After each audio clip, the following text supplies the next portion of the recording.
mais aussi sur Espace TV. Bienvenue dans la deuxième partie de cette émission. La Guinée organise le procès des massacres du 28 septembre. Parmi les crimes reprochés à quelques anciens responsables du CNDD, dont son président, figure le viol. Des centaines de femmes ont en effet subi des agressions sexuelles selon des ONG de défense des droits humains et les Nations Unies. Au-delà de cet événement, par ailleurs, le phénomène de viol reste présent en Guinée, difficile à combattre, même si les langues commencent à se délier.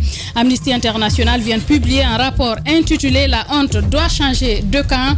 L'ONG espère faire parler davantage les victimes et encourager la justice à punir leurs bourreaux. Nous en parlons ce matin avec Fabien Hoffner d'Amnesty International. Il est notre invité ce matin et il est bien installé en studio. Bonjour Fabien, bienvenue. Bien. Alors, Daouda Mohamed, on a notre invité, Fabien Hoffner, sur ce rapport qui vient de publier. On a suivi cette actualité, un rapport sur la violence sexuelle. Vous l'intitulez « La honte doit changer de camp ». Allez-y, Daouda. Oui, ma première question, c'est bien de savoir sur quelle période les enquêtes ont-elles été menées afin d'arriver aujourd'hui à la présentation d'un rapport sur les violences. Les grandes gueules. Violences sexuelles, bien sûr. C'est un rapport qui a été fait après 2 missions de recherche en Guinée dans 4 régions, région de Conakry, région de Kindia, région de Mamou et région de Nzérékoré. Donc nous sommes venus 2 fois 2 semaines. Évidemment, depuis le bureau régional à Dakar, on a mené des recherches à distance avec de la document à distance et des entretiens à distance également. Et on a retenu, parce qu'effectivement il fallait bien retenir une date de début, on a retenu la date de 2015, puisqu'elle a semblé être un marqueur important pour la mobilisation notamment d'organisations guinéennes, avec l'affaire Tamsir Touré qui avait un petit peu cristallisé pour la première fois ce scandale autour des viols et des violences sexuelles. Bien. Allez-y, Cap. Voilà, alors qu'est-ce que ce rapport nous révèle concrètement? Ce qu'il révèle, je ne sais pas ce qu'il se révèle, puisque la question des viols et des violences sexuelles est bien connue dans le pays, et c'est aussi pour ça qu'on a voulu travailler sur la Guinée, pas forcément parce qu'il y a plus de viols qu'ailleurs, c'est un phénomène mondial, que ce soit en Afrique, en Europe ou sur d'autres continents. En revanche, on a remarqué qu'il y avait une vraie mobilisation de la société guinéenne à ce sujet. Et ce qui nous a intéressé, c'est de creuser un petit peu plus ce qui a été fait pour lutter contre ces viols, mais aussi les obstacles persistants, que ce soit au niveau de l'accès à la santé, au niveau de l'accès à la justice et au niveau de la prise en charge des victimes après le viol. On a vu que vous vous êtes intéressé au cas spécifique Massila. Vous avez interrogé des organisations qui se sont mobilisées pour travailler autour de la question. Vous avez vu la famille. Qu'est-ce que vous avez ressorti de spécifique? Quel enseignement vous avez pu tirer de cette situation particulière? Peut-être avant de parler du cas spécifique de Massila, moi je voudrais avoir une vue d'ensemble sur le viol en Guinée. Est-ce qu'on a des chiffres? Est-ce que la situation elle est alarmante? Les données sont encore une fois un vrai problème. C'est pas un phénomène qui n'existe qu'en Guinée. Ce qu'on a constaté pour les données, c'est qu'il y a un vrai manque de données, et c'est évidemment un problème puisque qu'on peut pas mesurer un problème, c'est difficile d'y répondre. On s'est basé sur les données de la médecine légale qui sont particulièrement fortes, puisque toutes les personnes qui sont violées ne vont pas forcément porter plainte. En revanche, elles vont se faire soigner souvent, pas tout le temps, mais souvent. Donc les données de la médecine légale sont importantes. Les données de la justice, on a analysé quelques comptes rendus d'audiences criminelles. On se rend compte dans certaines juridictions, les condamnations pour viol dépassent parfois 50% des audiences criminelles. Donc on se rend compte de l'ampleur de ces problèmes.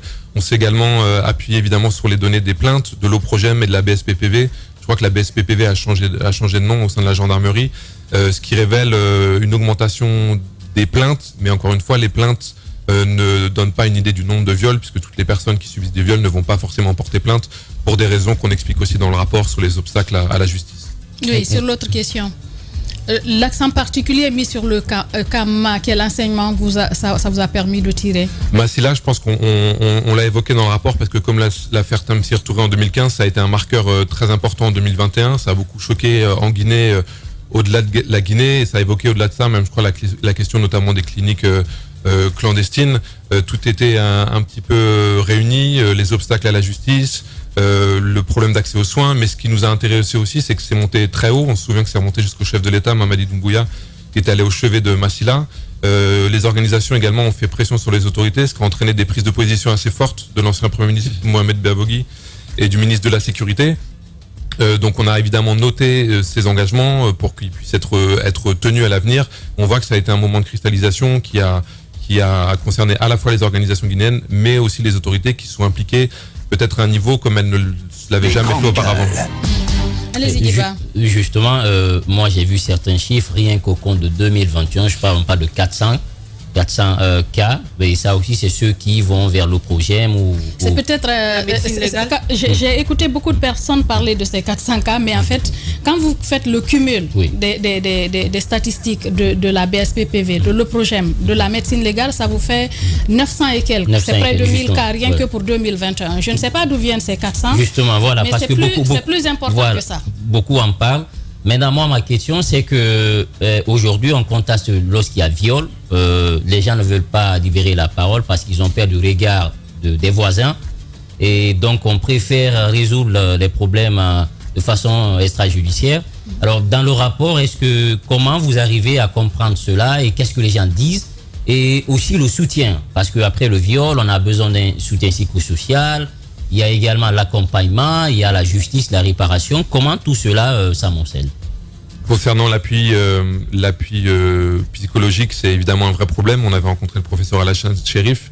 Il y a un manque de psychologues en Guinée, mais qui concerne aussi plus largement tous les médecins spécialisés. Je pense que les médecins légistes se comptent sur les doigts d'une main. La plupart sont concentrés à Conakry. Et c'est d'autant plus un problème qu'en l'absence de médecins légistes, il est difficile d'obtenir des certificats médicaux. Et ce qu'on a constaté, c'est que quasi systématiquement au sein de la police et de la gendarmerie, on demande des certificats médicaux pour pouvoir enregistrer une plainte, ce qui n'est pas légal. On a demandé plusieurs fois à plusieurs personnes et ça ne correspond pas à la réalité. Mais comme vous le dites, il y a un problème évidemment d'abord de moyens, d'accès à la santé, quand on n'a pas forcément les moyens, d'accès à la justice. Il faut d'ailleurs noter, le ministre de la Justice l'a annoncé il y a quelques jours, qu'il y a un projet, il y a une loi d'appui à l'aide juridictionnelle qui a été votée. Je n'ai pas encore pris connaissance du contenu, mais c'était une des revendications de nombreuses organisations afin de permettre aux gens qui n'ont pas forcément les moyens de se payer un avocat de le faire. Encore une fois, on va lire cette loi qu'on a tout juste reçue ce matin. Bien. Allez-y, Zachary. Alors, j'ai en face de moi le sommaire du rapport et je crois qu'il y a un chapitre qui est intitulé 2015, la goutte d'eau. Qu'est-ce que ça veut dire dans les grandes gueules? Est-ce que le rapport souligne 2015 comme une année où on enregistre beaucoup de cas de viol? Quelle signification finalement par rapport à cette étude? La goutte d'eau qui fait déborder le vase, c'est une expression que nous ont rapporté certaines organisations de défense des droits des femmes. Nous n'étions pas là en 2015, mais évidemment, ce qu'on a constaté, c'est que peut-être ce trop-plein a été atteint en 2015 avec l'affaire Tamsir Touré, et c'est à ce moment-là que peut-être, mais je ne vais pas parler en leur nom, les organisations se sont trop-plein par rapport à la normalisation du phénomène. Tout à fait. Par rapport à la normalisation du phénomène, avec ce phénomène de règlement extrajudiciaire, d'impunité, des condamnations qui ne correspondent pas forcément tout le temps à la gravité des crimes commis, puisque faut le rappeler, depuis le nouveau code pénal de 2019, la peine c'est 15 ans, 20 ans jusqu'à perpétuité s'il y a mort. Et nous, ce qu'on a constaté souvent dans les audiences criminelles, c'est que certains sont condamnés à 3 ans, 4 ans, ce qui semble, pour beaucoup d'organisations, très léger comparativement aux crimes qui sont connus, puisqu'il s'agit de crimes, il faut le rappeler. Même si on a eu des cas de 15 ans et jusqu'à 30 ans ces derniers temps, du côté notamment de Zérékoré et de Kankan, je pense qu'il y a de l'évolution à ce niveau. Alors, il y a quand même aussi un fait, je sais bien d'ailleurs qu'il apparaisse dans ce rapport, c'est le cas Massila. Plusieurs Guinéens en ont parlé, en dehors de nos frontières également. Et le rapport laisse entendre qu'il pourrait s'agir là d'un moment qui va marquer le tournant dans à la fois le commentaire, mais aussi peut-être la lutte contre le phénomène en Guinée. Alors, qu'est-ce que finalement l'étude découvre à partir du cas Massila? Qu'est-ce qui va changer si vous avez fait le comparatif entre l'avant et l'après ce moment Massila? Je peux dire ce que je souhaiterais qu'il change, comme Amnesty souhaiterait qu'il change, c'est difficile de dire ce qu'il va changer. On l'a plutôt évoqué le cas de Massila dans la partie un petit peu contextuelle pour comprendre quelle est la situation en Guinée par rapport à ça. Des choses sont faites, c'est pas comme s'il y avait non plus une impunité totale et comme si personne ne s'intéressait à cette question-là. Encore une fois, ce qu'on a remarqué, c'est que c'est remonté très haut au niveau des autorités, aux autorités guinéennes, essentiellement grâce à la mobilisation des ONG, parce que c'est pas grâce aux autorités que l'affaire Massila a été révélée, connue.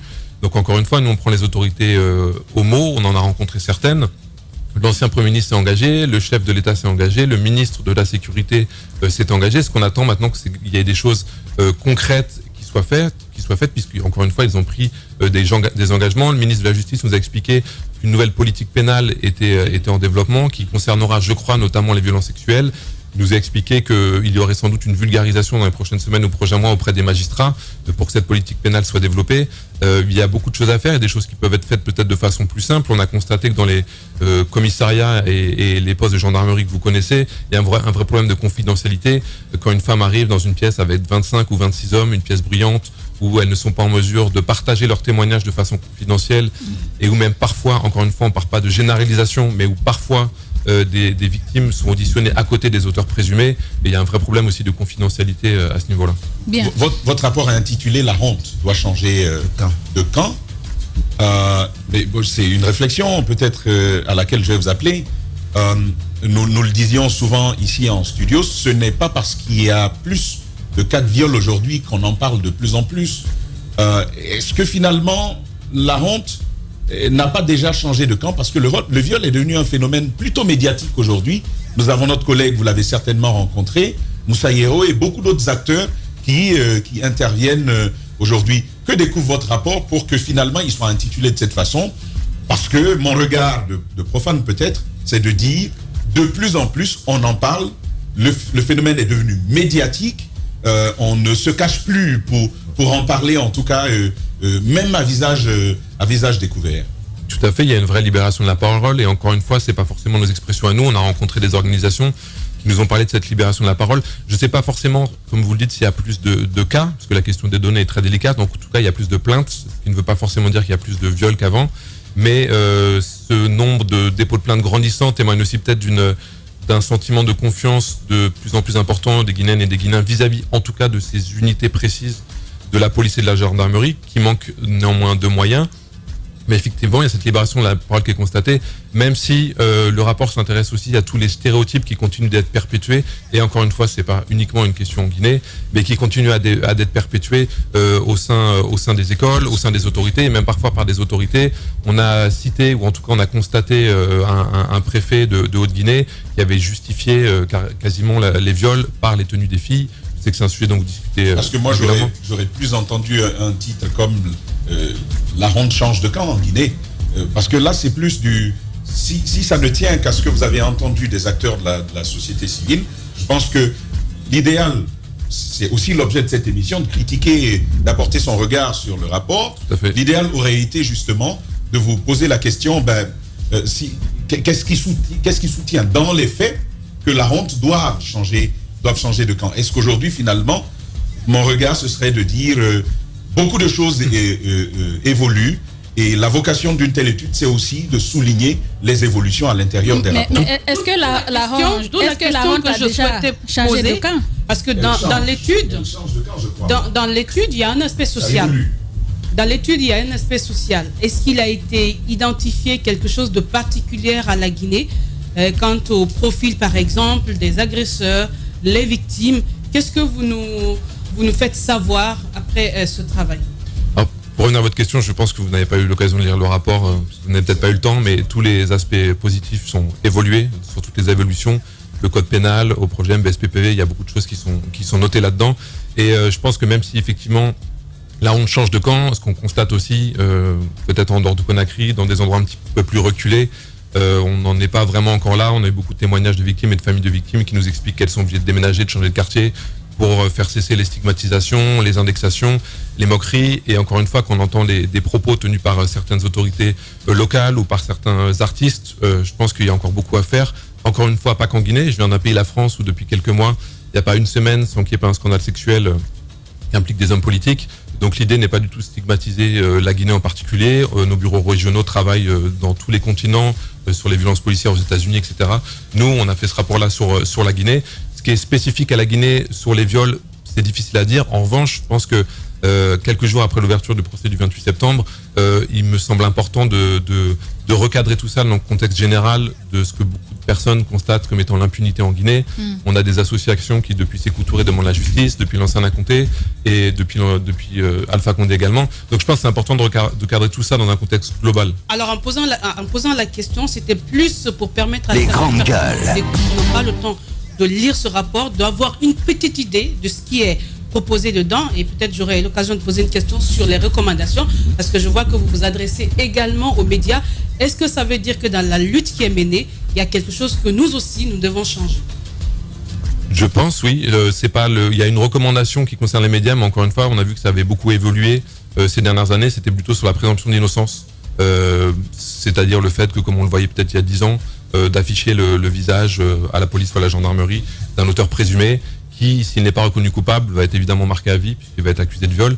Ça, on a constaté que ça avait évolué, mais on l'a mentionné. Mais sinon, je pense que les médias, comme la société, sont concernés par ces questions-là, par la prise de connaissance tout simplement de ce qu'est une définition légale du viol. Chez certains de vos confrères, on a pu remarquer certaines réactions dans d'autres missions avec certains de vos confrères qui ont été accusés. Je pense qu'il y a un travail, c'est un travail de toute la société qui doit être fait. Justement, dans ce rapport, est-ce que vous avez constaté les villes les unes par rapport aux autres?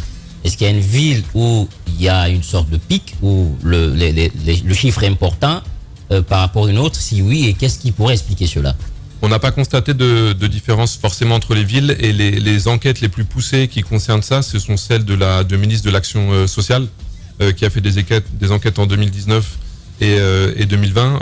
Il n'apparaît pas de grosses différences entre les régions, en tout cas des différences pas suffisamment importantes pour qu'on en tire des conclusions culturelles, ou qui serait lié vraiment à la particularité de certaines localités. Alors moi la question qui me revient le plus souvent quand on parle de viols sexuels et autres, c'est que je me pose la question de savoir, est-ce que plus on a demandé à ce que les gens s'expriment, à ce que les gens sortent du silence, mais de mieux en mieux, il y a des cas de viol qu'on enregistre. Est-ce que quelque part, à votre avis, la médiatisation à outrance n'est pas aussi un autre phénomène qui encourage d'autres à aller vers cela? Aller vers les violences sexuelles, les viols. Non, parce que tous les jours, c'est vrai, c'est tous les jours. Je pense que c'est l'impression que la médiatisation donne. C'est l'impression que ça donne, mais parce que tous les jours il y a des présumés, des présumés qui sont présentés, mais pendant qu'on est en train de présenter un présumé ou deux présumés, au même moment il y a le viol qui est en train de se commettre quelque part. Parce que rien ne se cache aujourd'hui, en fait. Tout se sait. Bon, je ne réponds pas à la place de Fabien. Il est invité. Je pense que ça devait plutôt décourager que de maintenir vraiment le cap. C'est la justice qui devrait décourager. Je pense qu'on parle jamais trop et qu'on n'en parlera jamais trop. Et encore une fois, on ne dit pas qu'il y a plus de viols. Je pense que comme la parole se libère, il y a plus de plaintes qui sont déposées. Mais la libération de la parole est une chose. Et le problème, c'est qu'on ne peut pas dire aux victimes « Allez porter plainte, vous aurez justice » quand elles arrivent face à des institutions qui, parfois, ne permettent pas forcément de répondre à leurs attentes et qui, parfois, amènent de la déception et même de l'abandon quand il faut payer quelques centaines de milliers de francs guinéens pour avoir accès à des soins ou un appui judiciaire, ou quand une minorité de membres de forces de défense et de sécurité demandent de l'argent pour mener des enquêtes. Évidemment, il y a beaucoup de personnes qui abandonnent en cours de route. Donc la libération de la parole, c'est une première étape, mais évidemment, il faut que, si les personnes sont en confiance pour aller, il faut que les institutions puissent répondre à ces attentes. Alors, M. Fabien, quand on dit que la honte doit changer de camp, aujourd'hui, ceux-là les statistiques qu'on a, les chiffres qu'on a, c'est ceux qui ont accepté de se livrer, de parler. Mais la réalité, c'est que ces gens ont accès peut-être à des personnes qui aujourd'hui luttent contre les violences sexuelles. Donc aujourd'hui, à travers ces gens, leur parole est portée. Mais il y a beaucoup d'autres personnes qui n'arrivent pas à accéder à ces gens-là, qui n'arrivent pas à justement prendre la parole pour exprimer ce qu'elles ont vécu ou ce sentiment de viol qu'elles ont. Maintenant, aujourd'hui, la vraie question, c'est de savoir au niveau prévention, au niveau sensibilisation, avec ce travail qui est fait, quelles sont les recommandations qui sortent ou qu'est-ce qui sera fait par les différentes organisations, notamment la vôtre, pour pouvoir justement mieux prévenir ce phénomène et pourquoi pas, qu'est-ce qui sera fait en termes de sensibilisation également? Je pense que, encore une fois, je parlais l'autre jour avec une femme qui travaille pour une organisation de défense des droits humains en Guinée qui disait que Elle pensait que sur ce qu'elle a appelé les vieux, les personnes les plus âgées, elle a assez peu d'espoir que ces personnes puissent changer. Et évidemment, on a eu des témoignages, notamment en Guinée forestière, de sages, d'autorités traditionnelles qui portaient des propos qui semblaient très difficiles à faire changer de cap. Donc, l'idéal, j'imagine, ce serait évidemment de se focaliser sur la jeunesse, sur les enfants. On a justement rencontré le ministère de l'Éducation et une des obligations internationales, ça serait de parler d'éducation sexuelle et reproductive dans les écoles, ce qui ne semble pas être le cas aujourd'hui en Guinée. Ça, c'est quelque chose qui n'est pas forcément très compliqué à mettre en place, mais qui pourrait avoir un impact assez important, puisque les enfants d'aujourd'hui sont les personnes qui seront les plus concernées demain. Allez, justement, deux questions. La première, c'est lorsqu'on remarque qu'on a comme l'impression qu'il y a un problème d'unité d'action entre ceux-là même qui interviennent dans le secteur, puisque à date, on n'a même pas de statistiques unifiées.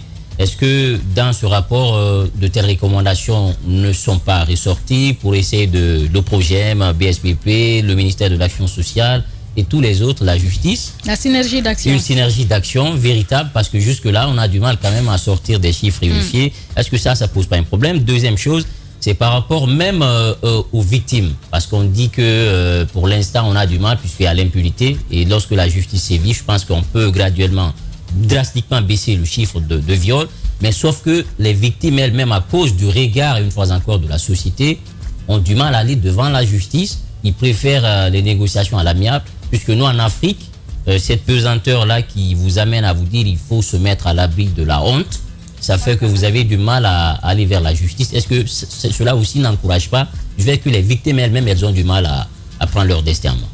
Oui, sur les statistiques, une des recommandations concerne l'Observatoire national des violences basées sur le genre, qui a été créé par décret en 2011, mais qui n'a jamais été mise en place. Donc c'est une des recommandations, et cet observatoire est censé notamment dans ses missions centraliser toutes ces données. Donc il y a une institution qui est censée exister pour ça, mais qui n'a pas été effectivement mise en place. Après, je pense aussi aux acteurs de se coordonner. Les médecins légistes discutent pas forcément beaucoup entre eux, mais en tout cas, il y a cet Observatoire national des violences basées sur le genre qui existe. Et concernant ce que vous dites, c'est évidemment, on nous a beaucoup dit, on lave le linge sale en famille, le linge sale en famille, ça va apporter la honte sur la société, mais le linge sale qui se lave en famille n'intègre jamais les victimes dans ces prises de décision, bien souvent de ce qu'on a constaté. Et ça, je pense que c'est du très long terme, et ça concerne aussi ce dont on parlait sur les stéréotypes patriarcaux. Même si des choses ont été faites, il y a un code civil qui a changé en 2016, je crois. L'homme n'est plus présenté dans ce code civil comme le maître de famille, le chef de famille. Et encore une fois, ça c'est pas Amnesty qui demande, des obligations internationales auxquelles la Guinée a souscrite. Donc c'est pas nous forcément qui demandons ça, mais il y a des choses qui ont été faites aussi en ce sens. Et encore une fois, il y a un travail qui doit être fait par tout le monde. Il y a des familles qui nous ont expliqué que même en allant à l'hôpital avec leur fille de 13-14 ans enceinte, elles étaient indexées par les médecins. Ils leur disaient c'est la petite qui a été violée. Donc c'est un travail sociétal comme dans tous les pays. C'est des choses qui concernent tout le monde, et le but n'est pas forcément d'obtenir l'éradication des viols, puisque ça existera dans tous les pays du monde, mais au moins qu'il y ait cette honte qui change ou qui doit ou qui changera. Le titre aurait pu être différent. Bien, au niveau, je vois un titre au niveau, vous avez mis 6 dans le rapport, droit des victimes aux soins et services d'aide. 6.1, vous parlez d'accès à l'information et signalement. Qu'est-ce que vous voulez dire réellement? L'accès à l'information et le signalement, on parle du numéro vert. Aujourd'hui, on a rencontré des partenaires hier qui nous ont dit qu'il y a un nouveau numéro vert qui a été mis en place, mais à la date de réaction de ce rapport, il n'y avait pas de numéro vert fonctionnel, il y avait le 116 qui a été créé par l'Association guinéenne des assistantes sociales, l'AGIAS, tout à fait, en collaboration avec les autorités. Ce qu'on a constaté, c'est qu'il n'était pas fonctionnel. Il y a plusieurs rapports qui ont expliqué que ça fonctionnait pas du tout. Nous-mêmes, on a essayé d'appeler à plusieurs reprises, et ce qu'on a constaté, c'est que ça ne fonctionnait pas. Donc aujourd'hui, en Guinée, il n'y a pas de numéro vert, ou en tout cas pas fonctionnel et peut-être connu de tous les Guinéennes et Guinéens, qui permettent de recueillir les appels et ensuite de dispatcher vers les services concernés, susceptibles d'aider les personnes. De même qu'il manque des centres, ce qu'on appelle des centres multiservices, où dans un lieu unique, les victimes puissent accéder à la fois à des soins et à de l'appui judiciaire. Au niveau de l'assistance psychosociale, vous dites avoir rencontré Dr Chérif, qui a sa structure ici à Conakry, à l'intérieur du pays. Est-ce que vous avez pu trouver d'autres structures qui existent au niveau de l'assistance psychosociale? Bien évidemment, les victimes que vous avez rencontrées, est-ce que certaines vous ont témoigné avoir rencontré des assistants psychosociaux? Il y a le ministère de l'Action sociale qui déploie des agents, mais de ce qu'on a compris, ce ne sont pas forcément des psychologues formés, ce sont des agents sociaux qui peuvent apporter une première aide, mais c'est plutôt de la discussion plutôt que du vrai appui psychosocial. Le docteur Alassane Chérif a formé peut-être une dizaine de psychologues cliniciens, mais ce qu'on a constaté encore une fois, c'est qu'ils sont essentiellement à Conakry. À l'intérieur du pays, ça n'a pas du tout été constaté, mais en revanche, il y a des agents du ministère de l'Action sociale, mais qui sont vraiment la première aide et qui peuvent pas être considérés comme un appui psychologique digne de ce nom, si je puis dire. L'autre question, peut-être dont on ne parle pas assez, c'est aussi les viols sur les hommes. La question, vous la traitez aussi? Peut-être que c'est invoqué à un endroit, mais je pense que l'ampleur des viols contre les filles est tellement monumentale en comparaison du viol commis sur des hommes que c'est peut-être évoqué, mais c'est évidemment pas le fond du rapport, ce qui ne veut pas dire évidemment qu'il n'y en a pas. Je pense qu'il y a certains cas, notamment dans des écoles coraniques, qui ont été constatés, et certains médias, notamment français, s'étaient intéressés à cette question concernant des religieux en Guinée qui avaient commis des agressions sexuelles. C'est vrai qu'on a vécu un cas sur 5 petits garçons récemment. C'était du côté de Lambagny, si je ne m'abuse.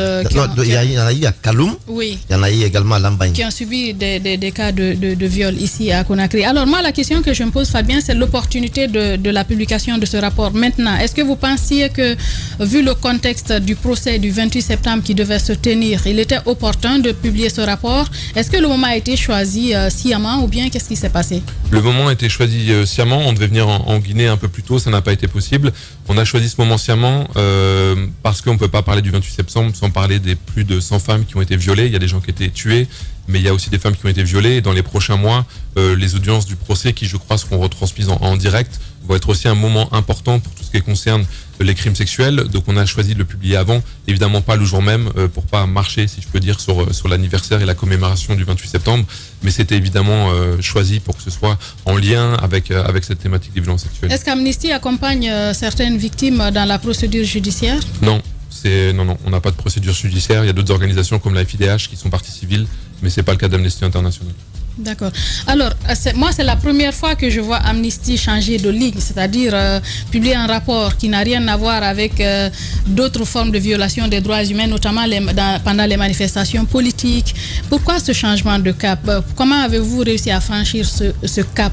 Pourquoi l'intérêt aujourd'hui sur les questions de violence sexuelle? Sur tous les pays qu'on couvre, on varie un petit peu les sujets en fonction de l'actualité, en fonction des expertises présentes au bureau. Ce rapport porte sur les violences sexuelles, mais si vous l'avez peut-être constaté, on fait aussi des communiqués de presse en parallèle, et on a évidemment continué à s'intéresser à la situation des droits civils et politiques en Guinée, avec des communiqués concernant les interdictions de manifester, la détention des membres du FNDC. Donc c'est une question qu'on suit toujours de près, et on continue à demander justice et des enquêtes indépendantes pour toutes les personnes qui ont été tuées sous la présidence d'Alpha Condé, et toutes les dizaines et dizaines de personnes aujourd'hui à Conakry qui ont des blessures par balle et dont certains sont touchés à vie. Alors, il y a eu une sorte de polémique ici à un moment donné sur un des rapports. Je me rappelle quand des gendarmes ont été pris à partie pendant l'une des manifestations, des hommes en uniforme ont perdu la vie. Un rapport qui était sorti qui ne mentionnait pas, je crois, cette partie. Il y a eu beaucoup de journalistes qui ne comprenaient pas. Ils ont pensé qu'il y a une sorte de parti pris du côté d'Amnesty. Qu'est-ce qui se passe? Comment ça se fait, vos études de terrain? Comment se font les publications? Comment se fait-il, par exemple, que pour ce rapport-là, ces événements qui ont fait partie de ces manifestations, de ces personnes qui avaient perdu la vie, n'aient pas fait partie du rapport qui avait été publié à l'époque? Alors on a publié un rapport qui s'appelle Marcher et mourir, le 1er octobre 2020, qui s'intéressait à tous les homicides illégaux commis en 2019, en 2020 et à toutes les arrestations et détentions arbitraires. Suite à cela, on a continué à publier des communiqués puisque la répression a continué.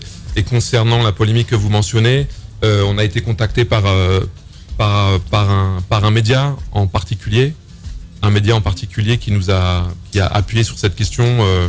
Je ne reviendrai pas sur l'identité de ce média, mais je pense qu'on a publié un communiqué un peu trop tôt ou un peu trop tard, en tout cas ce qui ne nous a pas permis de mentionner qu'il y avait eu des morts de policiers. C'est quelque chose évidemment qu'on mentionne, qu'on reconnaît. Les autorités, en juillet ou août, je crois, le porte-parole de la police a fait une déclaration en expliquant que une vingtaine de policiers avaient été blessés.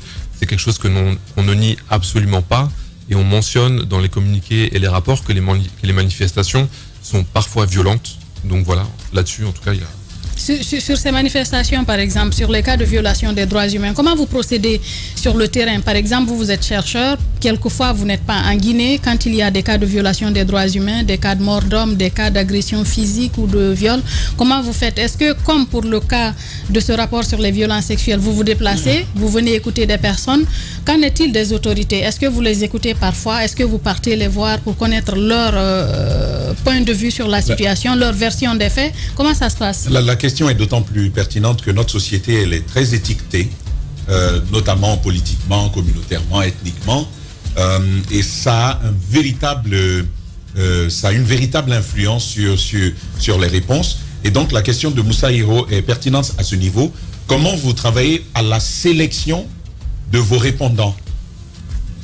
Moi, c'est ce qui justement m'intéresse. Alors pour les autorités, systématiquement, en ce qui concerne les rapports, on envoie un droit de réponse aux autorités. Donc pour ce rapport, avant publication, on a envoyé un droit de réponse aux autorités guinéennes qui a été inclus dans le rapport. C'était la même chose pour le rapport marché. Vous leur envoyez le rapport? On leur envoie des questions spécifiques qui nous intéressent, auxquelles elles pourraient répondre parce qu'on peut avoir un manque d'informations ou besoin de compléments d'informations. Ils nous répondent et on l'a mentionné dans la méthodologie, on intègre ce droit de réponse dans certaines parties. Est-ce que c'est ça c'est pas un droit de réponse? Les grandes gueules. Un droit de réponse, il y a un propos qui est déjà produit, donc il y a des données que vous avez recueillies, des propos que vous avez recueillis. C'est pour cela que j'ai demandé s'ils envoient le rapport. De premiers répondants. La question de Moussa Hiro, c'est ça. Est-ce que vous faites réagir les autorités aux informations que vous avez déjà recueillies? Ou est-ce que vous leur envoyez tout simplement des questions spécifiques comme vous dites? Non, c'est ça, on leur a présenté des violations présumées des droits humains en envoyant un document. Elles répondent à ces présentations en fonction de ce qu'elles considèrent comme étant juste ou pas juste et nous intégrons leurs réponses dans le rapport. Ça, c'est pour les rapports. D'accord, maintenant les répondants. Au-delà de... Pardon, ta question n'est pas finie. Zachary, oui. D'accord.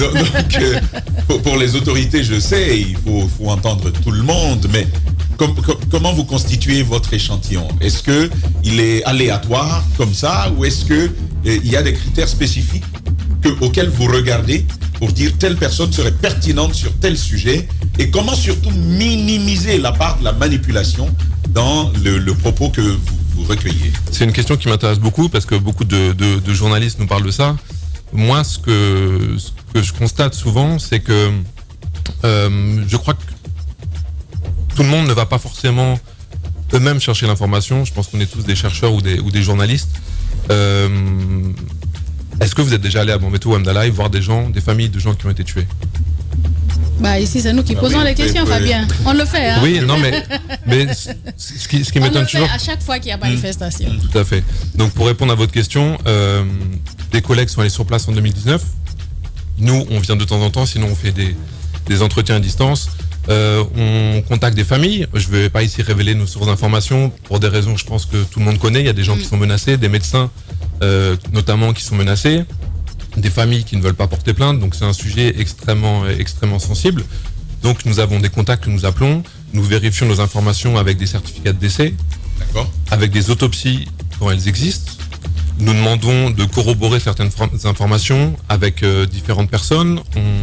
Donc voilà, c'est tout un faisceau d'indices qui nous permettent en tout cas de poser que des dizaines de familles. Oui. D'accord. Peut-être que ça va être ma dernière réaction là-dessus. Sur les faits, c'est plus simple à vérifier. Vous évoquez vous-même un chapelet de mesures dont vous vous entourez pour vérifier tout ça. Mais alors, est-ce que sur les opinions aussi vous travaillez? Parce que c'était un peu le sens de la question. Nous, on travaille sur des faits. On n'est pas la justice. On vient documenter des informations. On vient documenter qu'on a constaté qu'il y a eu des enterrements, qu'il y a eu des certificats de décès.